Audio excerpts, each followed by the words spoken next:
American people recognize what a strong leader he has been through this unprecedented crisis. Let me ask you, was President Trump upset about those polling numbers that were presented to him? The president is always optimistic. He feels very good about where he stands. He's had record approval with the Republican Party. You just saw the Gallup poll that's incredibly high, and you're seeing these strong economic numbers. And we've seen Joe Biden hiding. He hasn't been vetted. People haven't seen the 2020 version of Joe Biden, who's shifted so far left on many of his policies. And then this week we've seen him really be challenged for the first time in 5 weeks on allegations that many in the media have ignored, and finally those are coming to light.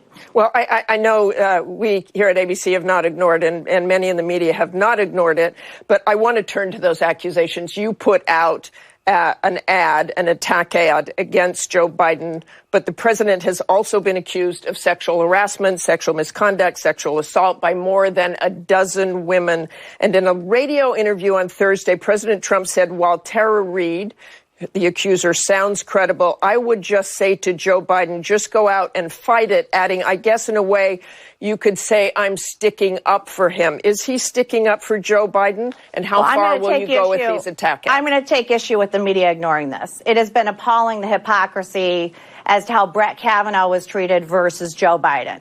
Brett Kavanaugh, every accuser was put on TV. It was wall-to-wall coverage. They went into his high school yearbook. They said he needed an FBI investigation. Michael Avenatti was on TV accusing him of gang rape from an accuser who'd never even met Brett Kavanaugh. And then you go to Joe Biden. 5 weeks of silence, 19 interviews without a single question. He won't let people go into his records in the University of Delaware. They're calling on the DNC to do the investigation. It went from me too, me too, me too, to move on, move on, move on in a nanosecond because he's a Democrat.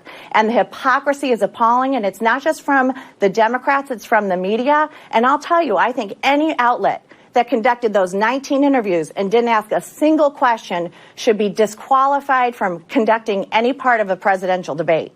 So why did the president say he was, in a way, sticking up for him? Because due process and the presumption of innocence has no longer been the standard in this country when it comes to Republicans. And now Democrats are suddenly embracing those legal standards that we have made the cornerstone of our country when it comes to Joe Biden. But they threw it out the window when it came to Brett Kavanaugh. And so did the media. And the hypocrisy has been appalling. And we need to do some self-reflection as to how Kavanaugh was treated versus how Biden's being treated right now. Okay, thank you very much for joining us. So let's bring in Tom Perez. And I want to start with Joe Biden did have days